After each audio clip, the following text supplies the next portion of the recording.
This is the podcast for your soul. On-road action, feel that flow. Ben Chassis on-road podcast show. Turn it up loud, let everybody know. Ben Chassis on-road podcast show. Let's go.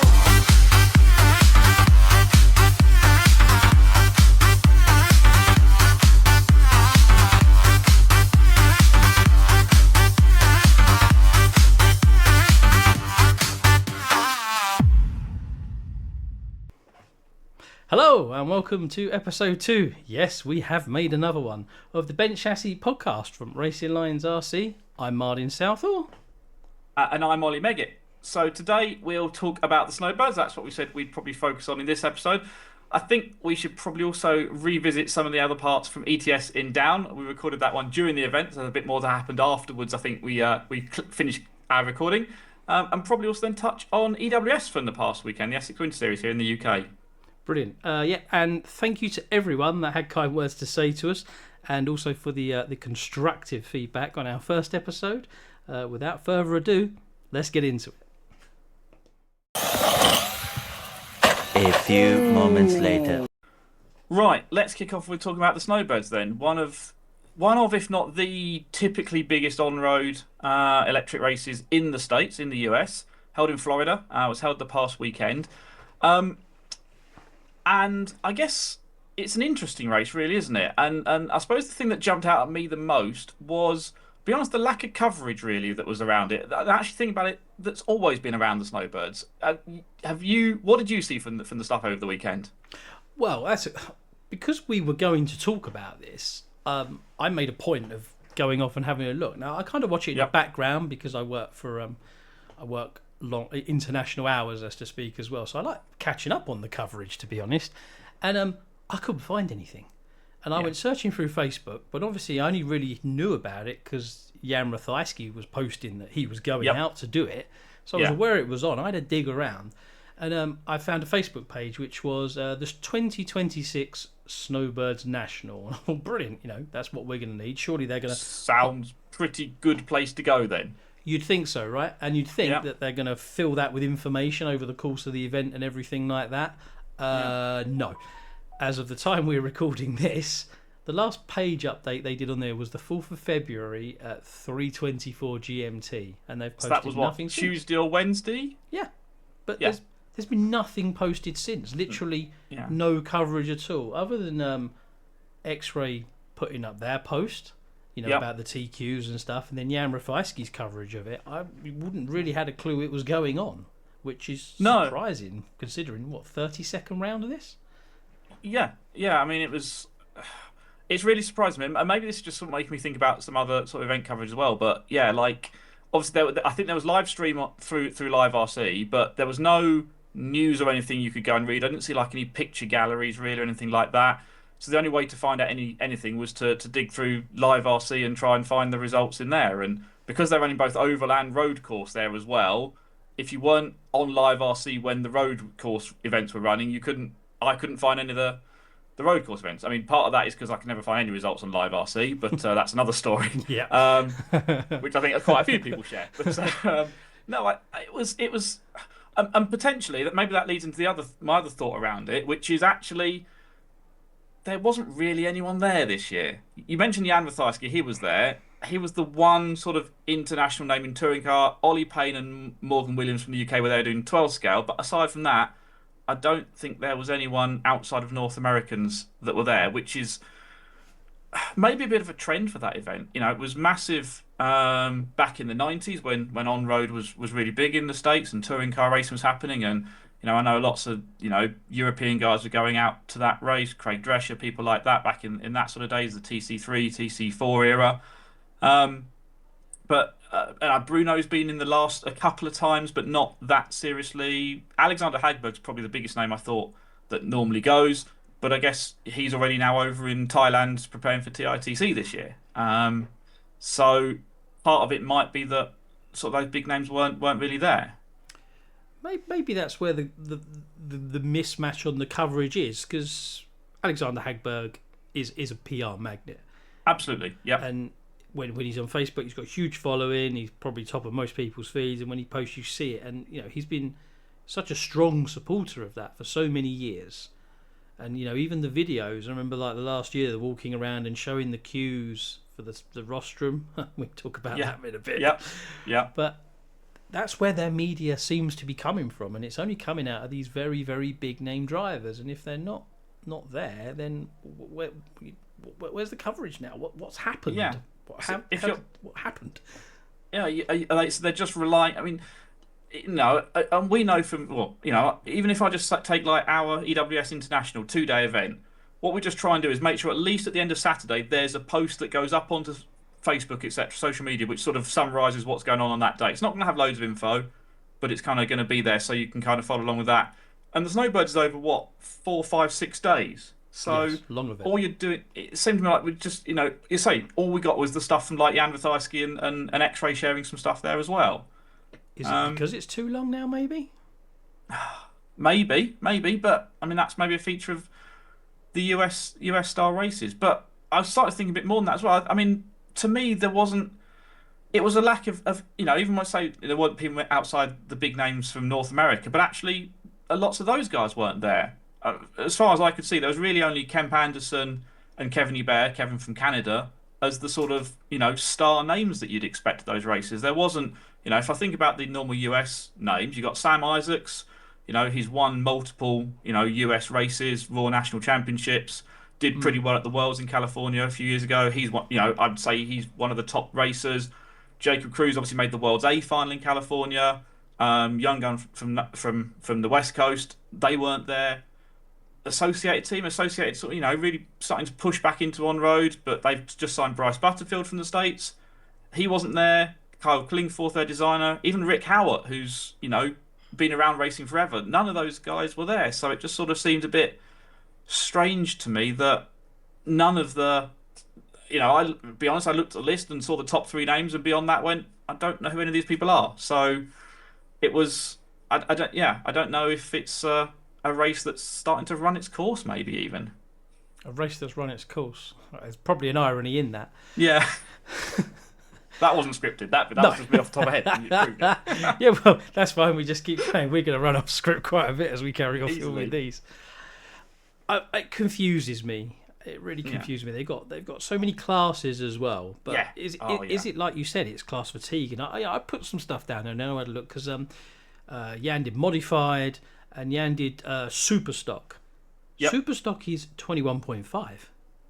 Yeah. And then they have stock, which is 25.5, and LMH, which is also 25.5. LMH is one that's close to my heart. We that's kind of came in last year. We did that on a national round, so I enjoyed that. I like the body shells; they look cool. Yeah, but that's cool. There's so many classes. There was like 10 plus classes there at one event, and they're running through. 30 odd heats of that as well. Yeah. It's mad. And I mean, I know we talk about it in this country about classes and dilution of classes as well, but I've never seen 25.5 run in the UK anywhere. I don't even know if you could buy a 25.5 motor in our marketplace. But no, what's changed? What's got different? Because they must have an on-road scene that's hiding somewhere in media, because on-road in the UK, it doesn't end in the summer. As soon as we hit the winter, bang, we're all indoors on the carpets. Yeah. So what's going on? And it's not, for me, like there's loads of... You can start to see almost that in a lot of races, and a lot, potentially within the UK and certainly across Europe, there are quite a lot of races. So you get to the point of some races are going to do well and some not. But in the States, there's not that many big events anymore. You've got the NYGP in New York, Cleveland, and Snowbirds. And ironically, they're all indoor races, but that's kind of all I'd think of. But I've just grabbed my notebook because I wrote down some numbers over the weekend. In on-road, there was only actually 121 drivers there. Actual drivers, but there were 240 entries. So basically everybody doing essentially 2 classes. And I think it's really interesting, and it's something that has always struck me with the American racing scene, is that, everyone goes there and goes, I'm going to race 2 or 3 or 4 classes, which is normal for Jan Withajski, but for the rest of us, it's like quite an odd thing. It's The real one-off is like ETS in Daun, where people go, oh, it's quite a long event. I will do 2 classes there, but rest of the time, people go to an event and do 1 class. And there's part of it says, is this just trying to fill out the field to try and fill up an event which isn't that popular anymore? I think yes. I mean, the fact that they've chosen to go to TITC, outdoor racing, and we're in February. Yeah. Probably speaks more, and but as an event, you put these events on. We don't know how much work and time and effort goes into putting that kind of thing on. That surely they want to be keeping these big drivers over there to make it of interest. I've never been to Snowbirds. I've spoken to Mark Burgess. He's been a proponent in the before. I think you've been before. So weirdly, I've not been to the Snowbirds, but I've sat where the track is in the Snowbirds in the hotel. Would you just turn up a month early or something? Yeah, so it was after the Worlds in Florida Worlds in 2014. I was over there for that race, and then they had their the end of event banquet was in a hotel, and we were sitting there, and someone went, "Oh, this is the Snowbirds hotel." Oh, cool. And they're like, "Actually, where you're sitting right now is the back straight normally." Okay, cool. So it's not that big though, is it? Oh no, it's a tiny track, and for me, this is a part of the event as well. I look at the track, and I'm not enamoured by the track as well. To be honest, I've got no. I've travelled to race all over the world, both as a racer and just to go and visit race and be part of them in different roles. I've got no emotion to want to go to the Snowbirds, to be honest. You look at the track and go, that looks the same as a club track. If I come and race at your place on Saturday afternoon, the track there is, to be honest, nicer than the Snowbirds, and this is we put curbs down. a prestige event. Yeah, and I appreciate they've got to change the track between road course and oval, but it's just. I think most club tracks in the UK are nicer than that, and it's a real surprise for me to sort of see that, because you think the guys behind it put a lot of effort into it, so it's you want it to be as good as it can be, and there's some obvious things I just feel like they're sort of maybe missing, and maybe that's coming back to my point of, if I've got kind of no interest in going, I don't know what not other pro guys. I'm not a pro guy in that respect, but appreciate there's different races I travel to. Are the pro guys looking at it also and going, what's the value in going to that race? It's a whole week long, which is a lot of if you're not full time, that's a lot of vacation time to go and use to go to it as well. Which means so you want to make sure you're going to the races where you're going to get the best atmosphere, the best bang for your buck out of it as well. So it's not a FOMO thing, or as the youngsters say. My daughter taught me that one. Fear of missing out. And a lot of these events, you tick them off to say it's on the bucket list, but it's still got to be an event. Yeah. Right. I mean, I know we'll talk about TITC in upcoming episodes, and I was in Thailand last year. Or was it the year before? Yeah, last year. And the track was just around the corner, and I was chomping at the bit to get down there and take a nose at that. But it's because I was there. But I don't think I'd pop over and want to have a look at a hotel carpet. Like you said, we can look at that at most of our indoor tracks. So what makes people want to go and do it? Because I'd have imagined before it was because the drivers were there, and you want to be there to see the drivers racing. So if they're not there, what's the draw? Because it's 24 hours. The track's always open. You can be on at God knows what times of the morning. I mean, ETS is a long day, but I'd never want to pick up a transmitter at 3 a.m. Yeah, I mean, I think for the Snowbirds, because they alternate between like road course and oval. So typically road course runs first, but then the track will be open for like 5 a.m. Maybe So the first thing for me is the fact that unless it's changed, all these US races run just with this open practice style thing. So you've got a queue of people waiting to go on the driver's stand, and 12 cars on the track, varying from the 25.5 LMHs you talked about, or a vintage Trans Am car, through to a 12-scale modified car going around. So how you actually learn anything useful then, and don't end up just writing off cars for whatever it is, 2 days of practice, is, again, that doesn't interest me in going there, because I'm like, I don't want to stand in a line for an hour to do 2 laps and get hit by somebody else, or then have to just spend the whole time moving out of the way to let a 12 scale go past me. No, I think didn't we see there was pictures of Alex a couple of years ago with his 12 car that got sent to the moon. Yeah. And quite heavily broken. I mean, they just mix the classes as well. I wouldn't even mix the classes on a club day. Yeah. Let alone having It's someone just- I driving think- a modified 12 scale car around. That's an absolute rocket ship, and you're cruising around in a fronty, like not Yeah. even a quarter of the same speed or grip or anything. And but that weighs considerably more. If you make contact with that you've got a broken car. Yeah, definitely. That And then baffles me. it does. And then the race format as well for me. It all, be honest, it all feels very stuck in the 90s. It's 4 rounds of FTD qualifying. It's like 1 round or 2 rounds per day. I think again because I alternate between the two, you get 1 round on the first day or 2 rounds on the first day, and then 1 round on the second day. So you sort of finish by lunchtime. And then it's FTD. So you've got to be there to go and practice the next morning because you haven't driven anything on the track for 23 hours before you go out again. And then single leg finals.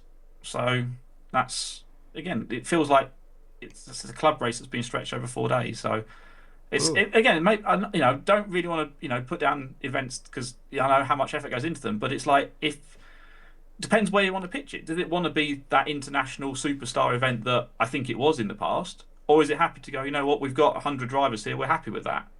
Maybe they are. I mean, Maybe it's very easy to look at externally and say they don't have as many big names. Does it devalue the event? And it doesn't matter really. If you're putting on an event that racers want to come and race at, and they're enjoying the racing, then it's irrelevant. I mean, obviously, like you say, they do because there was over 120 entries, and they're all multiple classes.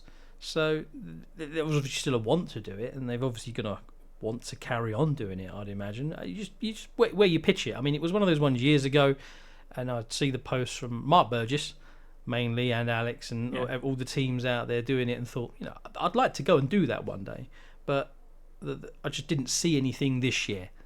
Yeah. And I can't remember back last year. That was a very, very long time ago. But the lack of media probably plays a bigger part than anything else. I think we've got to a point in racing now where social media, video coverage, interviews, all that kind of stuff is almost becoming a given because racers, they're generally the quiet, retiring type. Don't like having a camera shoved in their face or whatnot. But ultimately they do. They want to see the racing. They want to see their racing back. People will go back and look back at the events and stuff like that. I think it's just such an important thing. And if the coverage is declining, is that potentially what is also putting people off wanting to go? Yeah, maybe. I mean, I was thinking, so I've been over to the US I was there for the Worlds in 2020, November 24 in California. That was a really good event. It was well run. The track was nice. Everything ran there kind of as you'd expect it to. Was at the Worlds, I say, in Florida, which was at the old Kissimmee outdoor track in 2014, I think it was. And then I went and raced myself at the Reedy race in 2017 when it was at the Tamir Raceway, the penultimate year it was there. And that was a race that had this allure to it because you saw media coverage of it through the years. Again, all the pro guys are there, and why do we keep talking about that? You don't have to have the pro guys there to make an event successful, but that's what it draws out because that's in 2017 is well into the social media days. So the years leading up to that, people are posting on Facebook and Instagram and things like that, and that's what makes you spot the race from some different angles as well. It's not just the standard race information you get. You get to see the bits behind the scenes, or you get to feel a bit more, feel what the event's like from that sort of thing as well. And those guys have got thousands and thousands of followers, so it's getting that event sort of pushed even wider. But that was an event. Scotty ran that absolutely brilliantly. And to be honest, then those elements that I have said I disliked in terms of the Snowbirds format, the Reedy race was the opposite. They ran control practice rounds. It was all in control practice, so that was solid. Yeah, there was an hour or something of free practice each morning, and then we never bothered going for that because we got there and you just saw the line for the driver's stand being, going all the way around the outside of the track. You're like, again, why do I want to bother with that one to do 2 minutes on a track and I have no idea what time to put my additive on because I don't know what time I'm going to be on or anything. But yeah, so control practice rounds, which was solid. Normal qualifying format round by round with some resorts in that to keep people sort of in the right groups. Finals, all done kind of really well. And then alongside that, you had the draw of the top guys racing in the Reedy format as well. So that was a really good event. So, for me, it's not the US racing doesn't interest me, but none of the tracks and the events that are currently on the schedule sort of say to me that that's worth me jumping on a plane to go to. So yeah, I really enjoyed the Reedy race in 2017. And if something like that is out there, then I'll definitely be keen to go back to it. Interesting you say you was out there. And who was your travel partner you travelled out to the US with? I went with Matt White for that one. And what's Matt White well known for? Oh, he's very well known for let's say writing off cars, which might often end up with chassis being bent. Yes, an appropriate akin to the name. I like that one. Yeah, we'll have to have him on at some point as well. I've had 2 trips. Matt was my travel buddy when we went to the Worlds 2024 as well.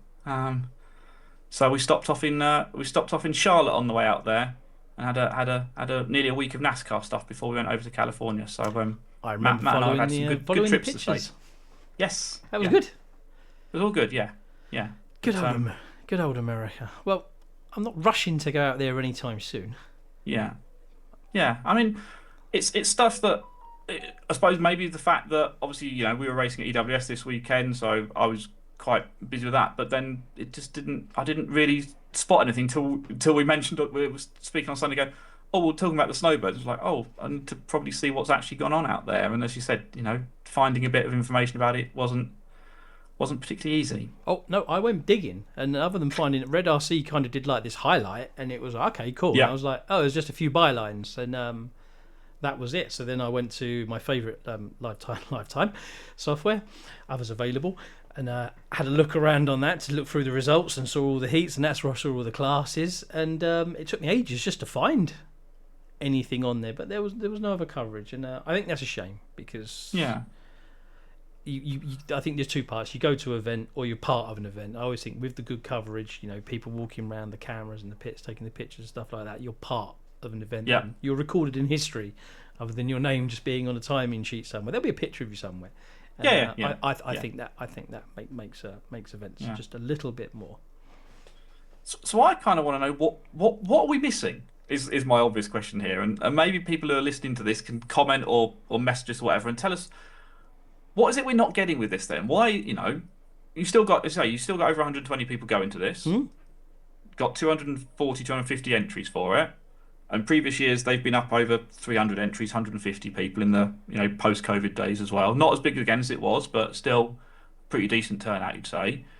So why does it just what are we missing from it then? I don't know. What makes it good that we I'm hopefully someone's going to tell us. I try to be as objective as possible. Looking at these things, there's got to be a reason. There's got to be something we're missing. There's that that je ne sais quoi, that secret sauce somewhere that obviously appeals more to the Americans than maybe it does to us Europeans. But I would like to hear what it is. I would like to see it and go, actually, cool. I fancy making a trip over for that. At the moment, no. Yeah. Not just because there's a lot of distance. I spent quite a lot of time in America over the years as well. So even when I was out there for work, I was known to foray around for the odd racetrack. But we always do it. Well, of course we do, yeah. But I was out there for work, so I wasn't being harangued back by the wife saying, "We're on holiday. You're not going to a racetrack." We shall see, I suppose. We shall see. I'd love to hear what other people's opinions are on that. I hope we're wrong. And obviously, these are our opinions only. This is It doesn't reflect every other racer out there. This is just what we've seen and what we've read. I'd love to hear more from other people. Definitely, yeah.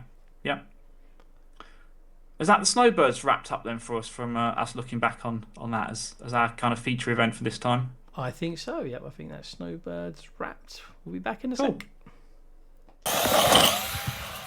A few moments later. Okay, ETS Daun we're going to talk about. So we recorded episode 1 in Daun, and that's what kicked all of this off. And I think it's probably worth just a touch on what took place afterwards, because we filmed on the Friday, so we were kind of, summarising our thoughts on what could happen over the course of the weekend. And somewhat ironically, most of what we talked about actually played out, which I thought was quite cool. And I think we got it pretty right.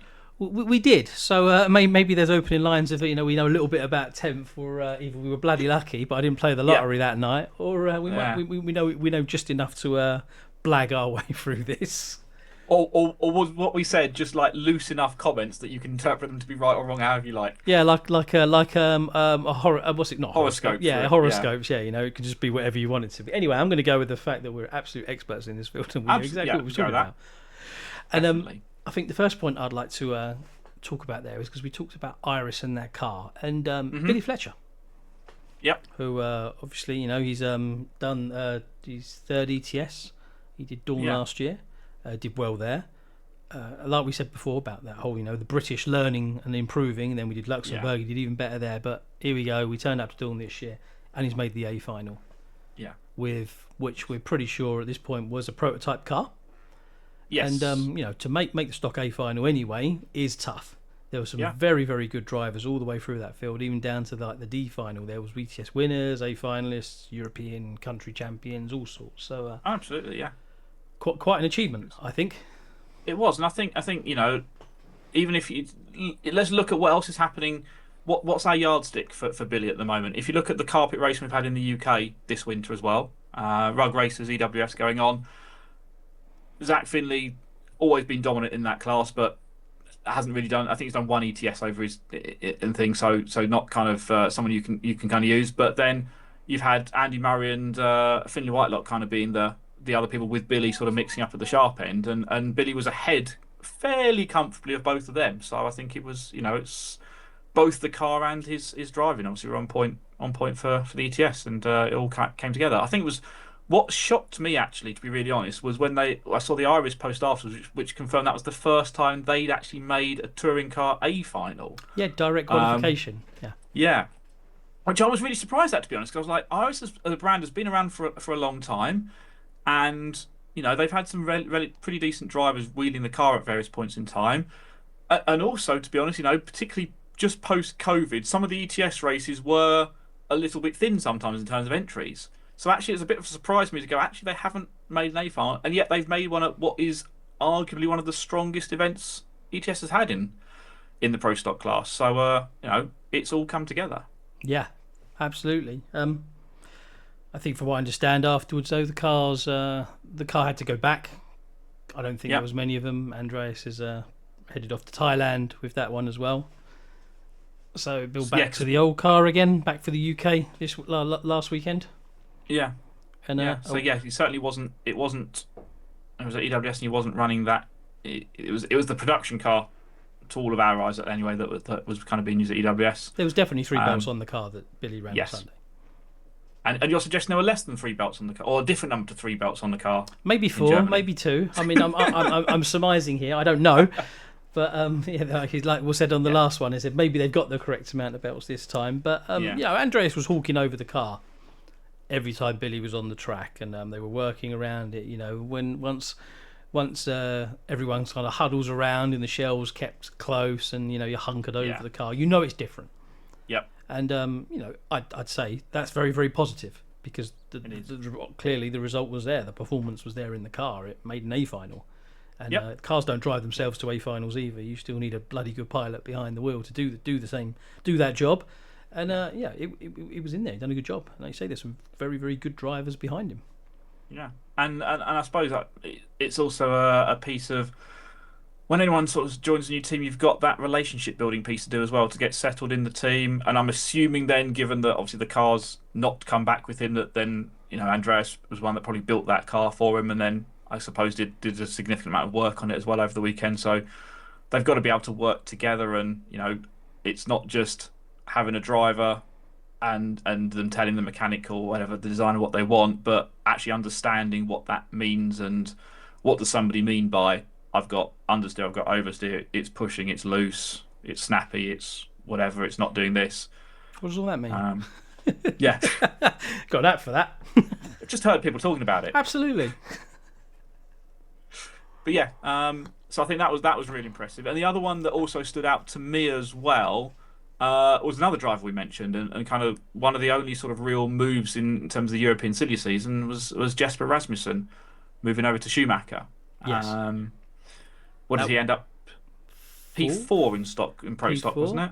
Yes, but we were talking P4, but he was there Yeah. for TQ on a number of the rounds as well. The car was that close, the driver was that close, and as we said before, it's that big mark signing. And I'd never really spoken to Jasper much before the weekend, and I got an opportunity to have a chat with him over the weekend as well, just asking for a bit of advice. And wow, I was super impressed. We sat down, we talked through some setup stuff, and he was so helpful. And it wasn't just, this is it, off you go. It was, this is it, this is what I was thinking of changing here to try and achieve this result. This is what I've tested on this run. And he went well above and beyond. And I went back to the pits, and we bolted some bits on to my son's car, and it went really well. He was really pleased. So I think, as you said before, that's a mark signing coming in there now that can help push Schumacher forwards at the stock level at the front and get more representation for the Schumacher cars in the stock field at ETS. Yeah, and I think as we said before, that's potentially the gap that they've sort of had, and really good to see that. And I know obviously neither Billy nor Jesper are the ones going out to Thailand. No. So both very much part-time racers with real jobs and real lives to fill the time. I know some of the other stock guys going out there I know are still not full-time guys, but some who are more into more into racing and spending more time racing. So I suppose the next time we're going to see both of them on track again in the competitive field is going to be ETS in Vienna in March. Yeah, I don't know if Billy's going to Vienna. Ooh. I might be wrong on that. Maybe I have his arm twisted now after an A final. Maybe. You get a taste of it, right? Yeah. Making the first one's the hardest, as they say. Yeah. I mean, I've got no idea. I mean, I've looked at them. I've been in a final before. But yeah, you make that first one, and I don't know.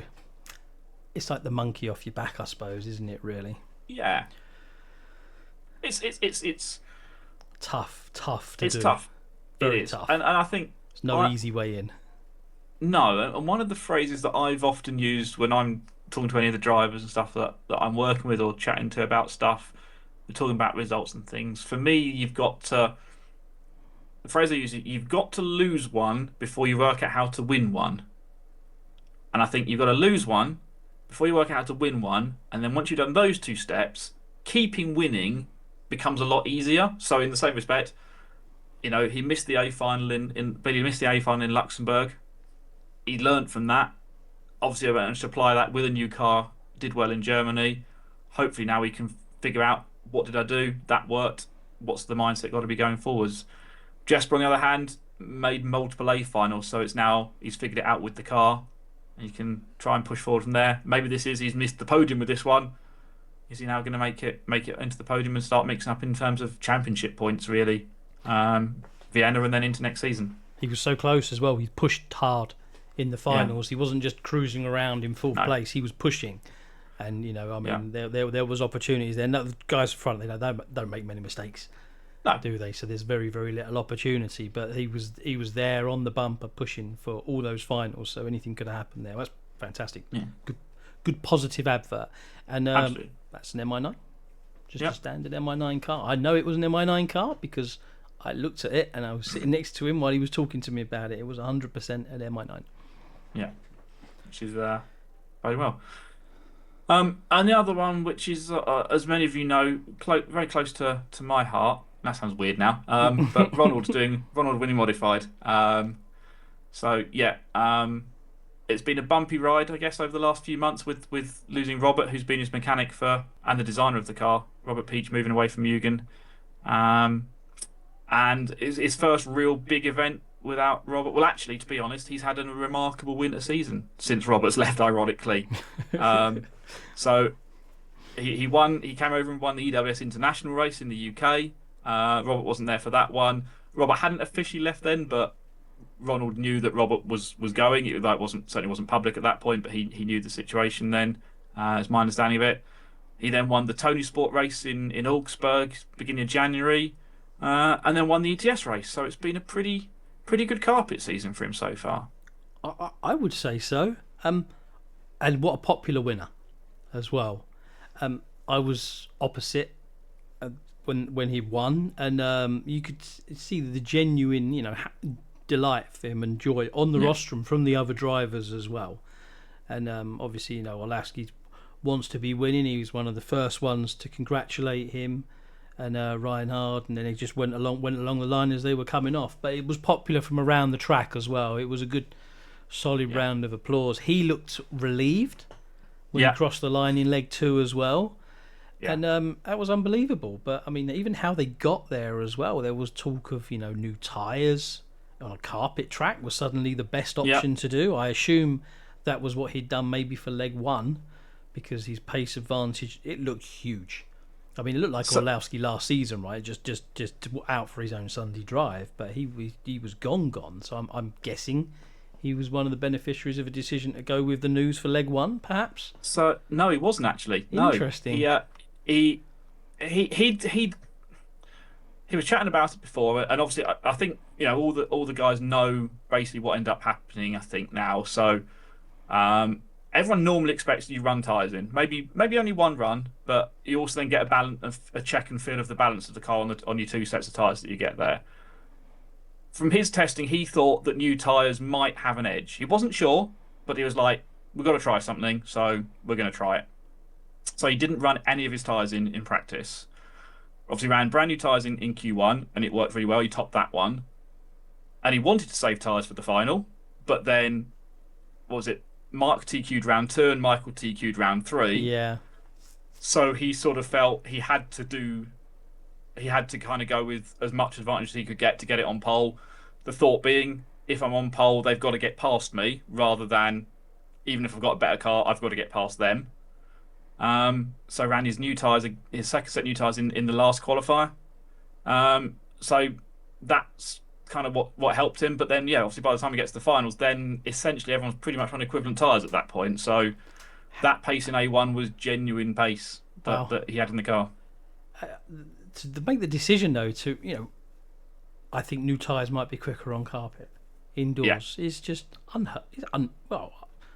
When did you last hear of that happen? I was going to say unheard of. I paused there because it may have been heard before, but I've certainly never encountered a situation where we've gone actually new tyres on carpet. That would have been like a double take normally. Yeah. Like, are you mad? You run them in, you might do a few laps and pull off if it's just to take a shine off, as opposed to some we do, like in the UK, we generally do a whole run with at least. Yeah. But credit where credit's due. It was good to watch. The car looked fantastic. Yeah. And as we talked about before, straight before, Robert's gone, and the results just keep on coming. One thing I want to pick out as well, though, is you mentioned obviously popular win for him, and I think it was obviously again somewhat biased because I drive for the same team as them and help Ronald out quite a lot in different areas as well with some of the other stuff too. But it was really nice to see the crowd reaction. Olowski kind of give him the hug at the end of it as well.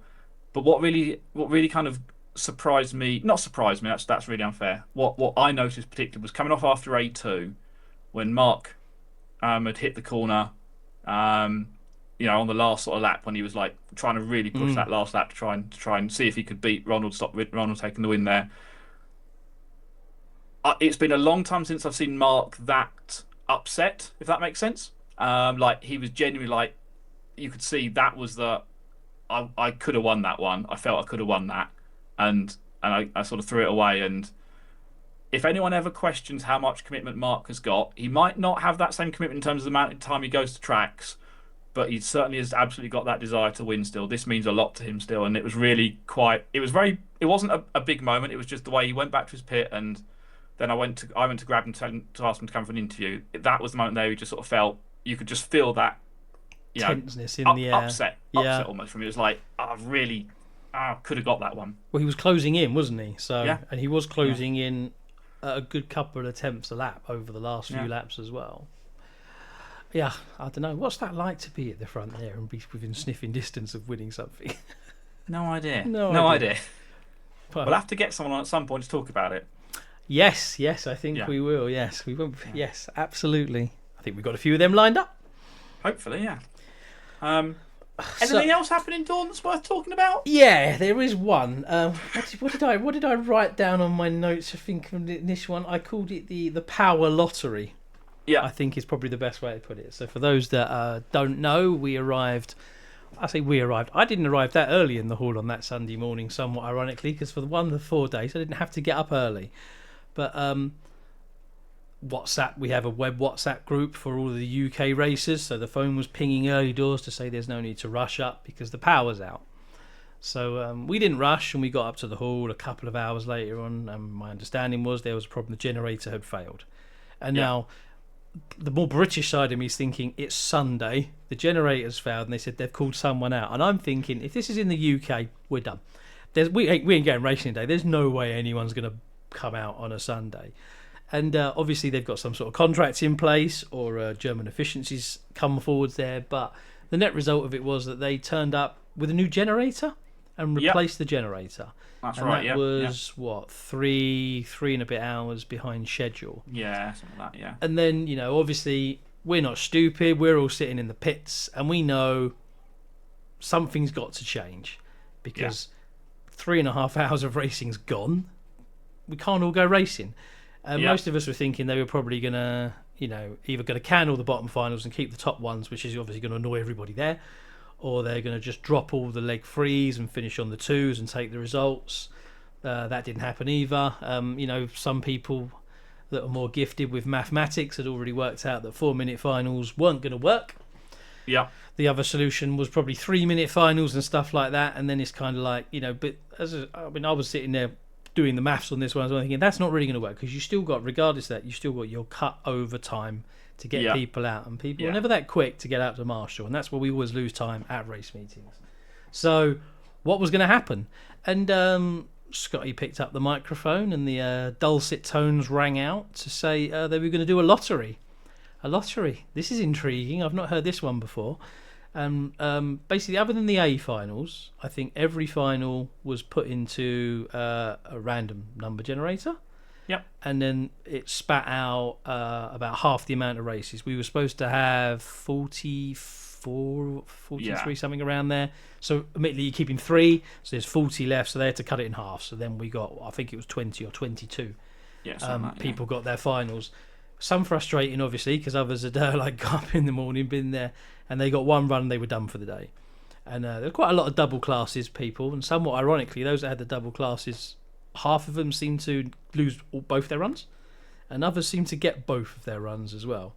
But as an organiser, we'll both attest to the same thing. The most terrifying thing that happens after a problem with your carpet is a problem with power. Yeah. But then it's how you go about solving the problem. And as a solution to it, it's a lottery, right? I mean, you're never going to please, at that point you can't please everybody. Whatever decision you make, you're going to annoy people, and there's nothing you can do about it. Obviously, and I'm giving the people listening the benefit of hearing this, because Oli is also part of the ETS that's set up in the background, and he was part of helping with making the decision process and the numbers. So I think there's a good time now is to ask how you arrived there. Yeah, I mean, you say it's one of the worst situations you can have, and ironically, that's the only time in the whole weekend that it actually would cause a massive issue like that as well. Because, you say losing, what do we end up losing? Just over 2 hours, I think it ended up being by the time we actually could kind of click the start for the first time. If that had happened on any other day, you could have spread that 2 hours over the rest of the event somewhere. Yeah, maybe or 3 hours, whatever it ended up being. The issue being that Sunday already they knew they were up against it, because it was already scheduled to be a 4:45 finish time, and inevitably, on their finals day, you do end up running a bit longer, because you get, your A final celebration type moments. Everyone's a bit more lethargic about getting out to Marsh in that last for that last round and things like that as well. Everyone's trying to say goodbye to everybody as everyone's rushing off as well. So we were thinking, right, ETS wants to be done. 4 o'clock is the sort of target to give people, right, you've got time then to get to an airport. If you're driving an hour to an airport, you get to an airport by 5, 7, 8 o'clock flights. People can get home on the flights. People who are driving, if you've got a 5-6 hour drive, you're still home before sort of midnight, and people can get to work the next day. And that's always been a part of the ETS mentality, which is, recognising that that exists for people, and that's a need that's often there. So right, okay, so then I was sitting there with Scotty and then with Uwe as the race director and Hartmut as timekeeper, going, well, where do we go to? And yeah, you said you do the maths and you go, right, where do we end up getting to? 4-minute finals just wasn't saving us enough time to get that time back. 3 minutes was not really going to get there, so you're looking at 2.5-minute finals, and then is that worth doing? And you start to go, it's not really much of a race. And then it was Uwe who said, well, what we should do is do a lottery and pick the finals out. So essentially, yeah, that's what we did. As you say, we cut those A finals out. That was the decision that the A finals were going to get their third leg. Everyone else goes into a hat. And then the starting point was actually that, right, so I can't remember the exact numbers, but it was like front wheel drive had 11 of the lower finals or something. So we're going to pick out, let's start off with half of that, so we'll pick out 6 front wheel drive finals. Formula 1 had 2 lower finals, we're going to pick out one of those. Did all of that, got to a point, okay, we've still got space for maybe 3 more races in here now, so put all of the rest of them back into a hat and draw out another 3 sort of thing. As you say, it's never going to please everybody, but there's no scenario where you can please everybody, and everyone's got an opinion on that, as they do with every decision. Say, oh, this is what you should have done, and it's really easy for somebody to say this is what you should have done, but then you've also got to sit down and think, what's the other side of that picture look like as well? What will be the downside of your option? Is it the best thing to have done? I think as well. The other issue is that there was a piece to go. We don't want to lose another hour sitting around trying to figure out what the right solution is, because that's another hour of racing that you've lost. Yeah. So it's one of those moments where you and I both know, Martin, that the way that events run well, ETS star races, our star races at Rug Races, EWS, someone's got to make a decision, and we go with it. We don't sit around and have a team managers meeting and ask all the countries to put their hands up and down and spend hours discussing, debating it. Made a decision, this is what's going to happen, this is what we're going to do, and we're going to crack on and do it. And if people don't like it, that unfortunate. Yeah, as you say, some people didn't get those last races in. If they can't understand the difficult decisions that are made there, then that's unfortunate for them, and not everyone's going to be happy with it. But there's plenty of other races to go to if you don't like it. There are, democratic dictatorships, I think we call it. Yeah. Democratically, people can vote with their feet, but you've still got to have someone that just says, this is it, let's get on with it. Yeah. I think it's good to hear, I don't think anything could have been done really differently.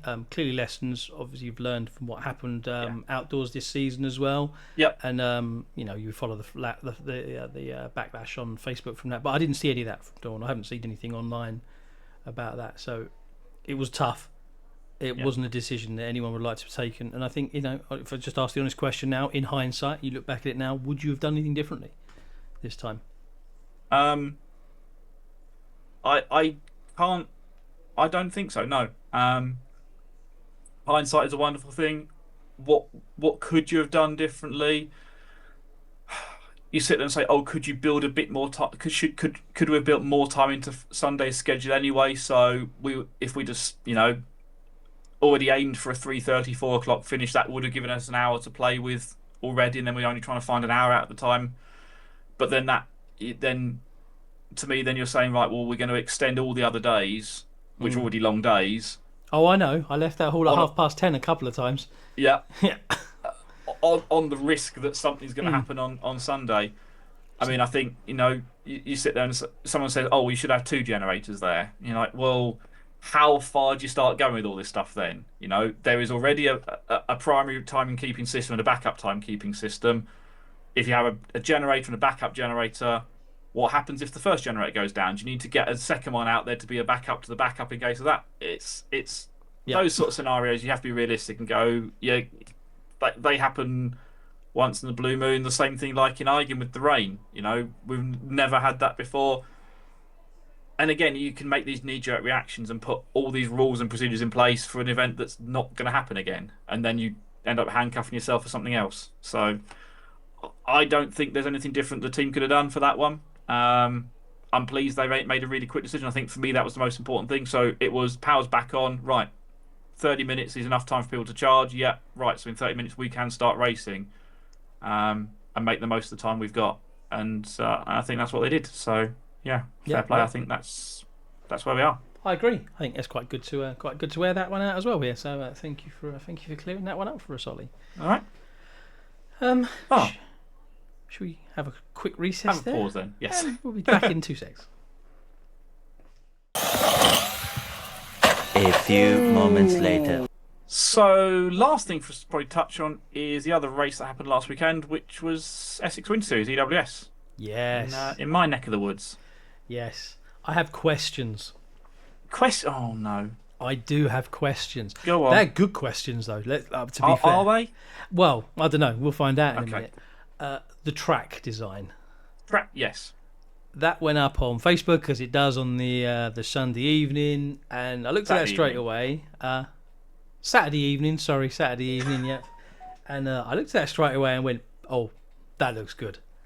No straight, because obviously that was the most striking thing about the racetrack. No straight. I mean, there's a straight-ish, but it wasn't in the traditional. You arrive at the top left-hand corner of the racetrack and turn right, and then accelerate as fast as you can down the other end and arrive at a sweeper of sorts. I've obviously got to drive on the thing as well. I thought it was bloody brilliant. It was a lot of fun. The track flowed really, really well.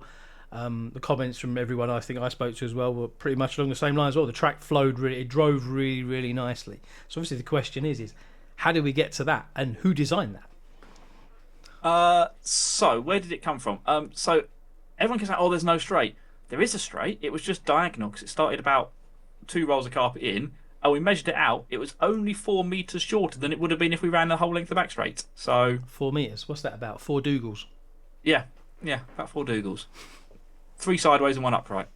That's gonna be there we go. We've got a standard unit of measurement going. I'm not editing that out. That's staying in. Yeah, absolutely. So where did it come from? A few years ago, we had another one where we really shortened the back straight down with like a sort of chicane coming onto it. Really, sort of like almost a kink coming onto it. And people are sort of saying, "Oh, we're doing another short straight type one." And to be honest, we played around with ideas, and basically the way the track designs tend to end up working is I end up penning most of them, but I sort of do something as here's the idea, and then it's actually when we get down to building it, it's like you sort of take a concept and then turn it into something else. So, the shape and the size of the corners and how things then flow into each other is down to the whole team that lay it all on the Saturday. So no, the idea was really let's do something a bit different, and it's really cool in my view that we've got the corners that we've got, which allow us to make lots of different shapes out of them. Yeah. And let's utilize that. It was trying to do something a bit different for people. And I'll be honest, it's always a gamble when you do something like that. You've got sort of, I won't say cookie cutter stuff because you try to never make 2 tracks that are the same anyway, but you'll have some sort of things that go, yeah, that looks a pretty standard flow, style track that you've done. And every now and again you do something that's different, whether it's, for us going anti-clockwise direction because 90% of the tracks in the UK are clockwise anyway, so that's always throws one out there for people. And you always brace yourself for those sorts of comments. But it's nice to hear positive feedback. And I think a lot of people did the same thing, looked at it and went, "Oh, not too sure." And then after the first or second battery on it, you're like, "Oh no, it does actually flow." And like, yeah, we have done this before. We kind of know what we're doing with it. Well, yeah. if Facebook with an opinion, imagine. It's funny that, yeah. Absolute scenes. Yeah, I really enjoyed the track. Yeah, I thought. I really liked driving it. It was there's definitely still stuff to learn. I think some of because we were running it in a different way to normal, there were some parts of the carpet that were bumpier than others because they don't get used as much. But we've definitely learned from that. We've got ideas of how we can kind of make that a bit nicer next time. And yeah, it's always learning from it as well. But yeah, it's nice to hear positive feedback from people always. And there was something else, obviously, that was a bit of a change for the UK. Big fan of that. Kind of nicked. We were going to do the same as well, but you put down a box for cars to put down in. Yeah. And I'm assuming that was the same as we were seeing before. So I'm surmising here that perhaps on the last round, where we tend to put the cars down, not in that box, we go and put them on the racetrack at various different points. We're putting the tyres down wet on the carpet. And I believe even on our high traction track that causes problems for cars on the first few laps of a run. They seem to be arriving where people have pulled away with those wet tyres on there and losing traction in those areas. And I don't think we saw any of that this Sunday. No, that was the idea behind it, and it was we had a couple of people speak to us from a few other clubs. So some of the guys that race regularly at Hinckley, they've sort of started noticing it, that and often what ends up basically happening is cars tend to end up getting put down in the same part of the track, so it almost exacerbates the problem of, we keep putting the sort of wet tyres in the same area, so you suddenly get that one corner, as you say, that first lap or two for people ends up being a bit different to everything else. And then they obviously try and enforce a bit more at the ETS for the same sort of reason, that get the cars in a sort of put down box at the side. And I know that particularly the top guys always don't like doing that. I want to put the car on the racing line because that's the cleanest part. But the point being, if everybody uses that put down box, then that cleans itself up as well for everybody. So it works quite well then. And not everyone's fortunate enough to have a mechanic or a car put down or a person for them. So it just makes it easier for them, and also just the silly things like 90% of people, it's absolutely fine. They can walk out, they can put a car on the racing line and get out of the way.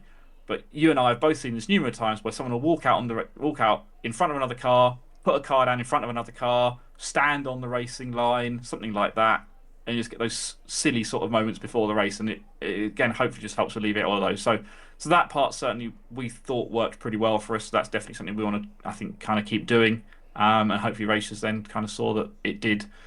Sort of try and make the track conditions as consistent as possible for people. Oh yeah, I'm absolutely doing the same thing. We have that like small area that sits back from race control usually as well, which we fence off because otherwise it blocks our view. But we were discussing the same idea there as well. I think that seems to be the way to go. Even as much as we need to do something similar on the club days as well, where people, because we always want to put it on the cleanest part of the track. If we just get everyone in the same area, that is not a problem for everybody, right? That area was pretty clean when the cars were going down, and by the end of practice one, it was very, very clean. So no one gained, no one lost. Yeah, good decisions. Well done. It was all good. So thank you. What else? Racing. Yeah, racing. Yeah. Let's talk about the racing. I guess yes. We've got 2 championships already wrapped up. So Zach Finley winning our stock class, and Dan Blake already the champion in front wheel drive. That happened both at the January round 3 of our 5-round series. We got the best 3 out of 5 scores to count. Modified though is wide open. Kyle Branson won the first round in October. Alex Thurston took the second round in November. Elliot Harper won in round 3 in January, and then he won again this week in round 4 in February. So it's wide open between those 3 drivers who can take the title. Not quite sure how this happens, but this has happened multiple years where we've had a sort of championship showdown coming down to the last race, which it's great from our point of view. We love that because it gives us something to write about. It gives everyone, spectators at the side of the track, something to really get invested in as well. And we get to see 3 of the best drivers in the country racing out for what hopefully is a title that really matters to them as well. Oh, I think it absolutely matters. You can see it matters to the drivers as well.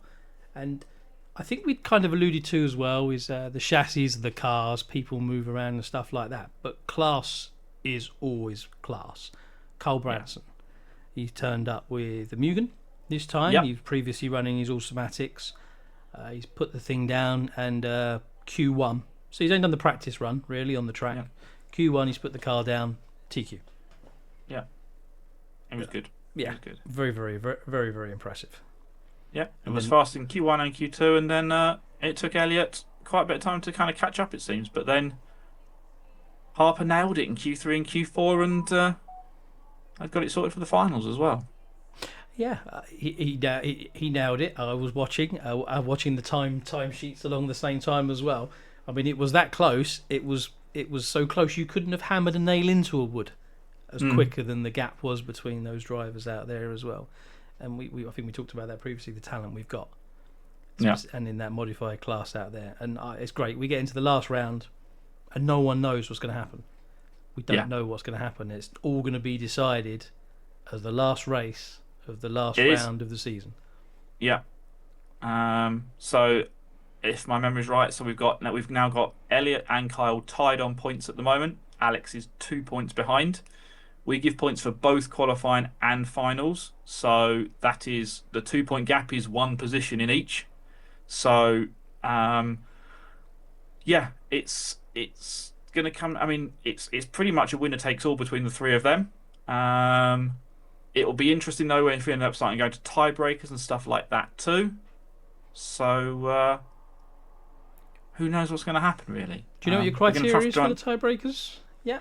Yeah, so it's all we publish it every year at the start of the season. It hasn't changed. So it's the best. We go through. It's a long list. You go through best single score, so the total number of points in that event.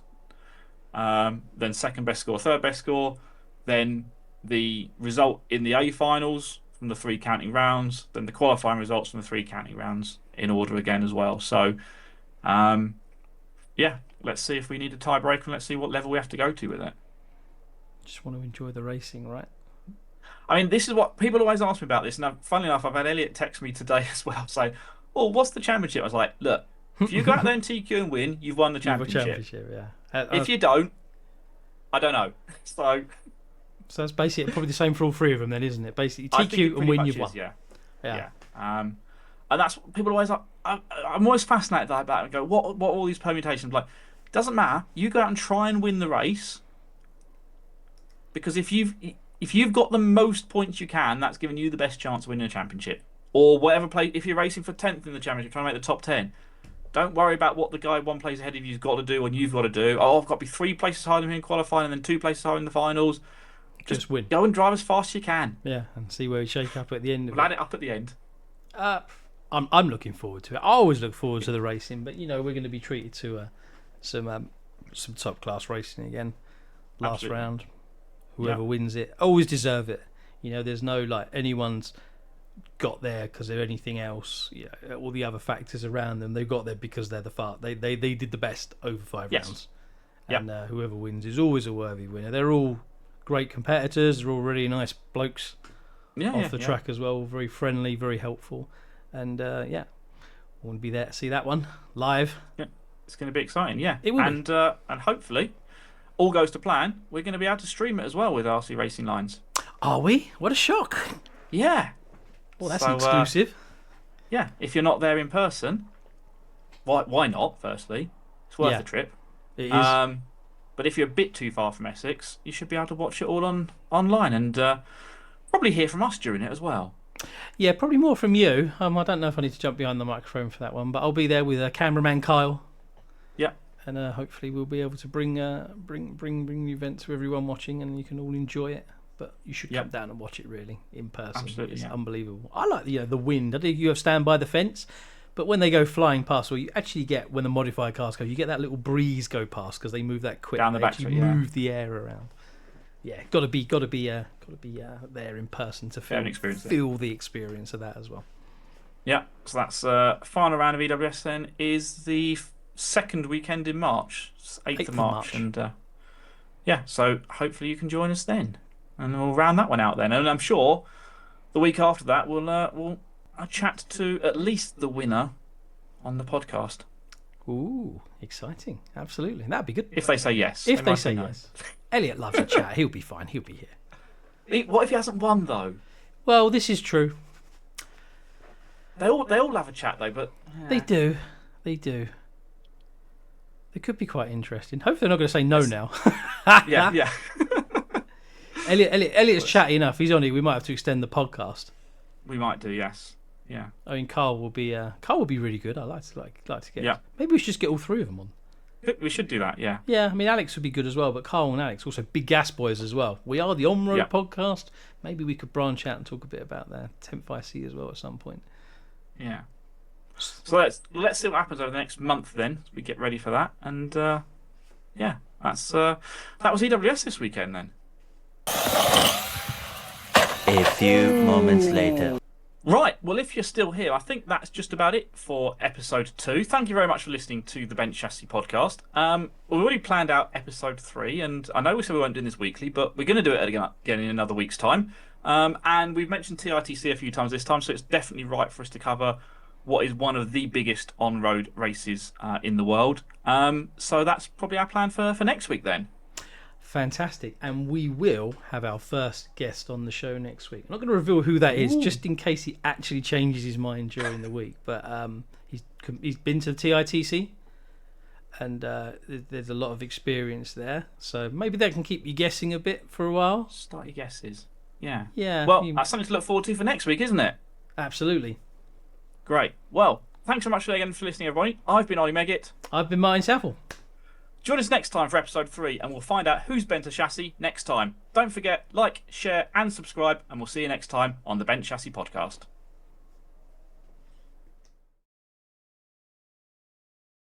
Fast laps, clean lines, that's how we go. Thanks for tuning in to the Bench Chassis on Road podcast show.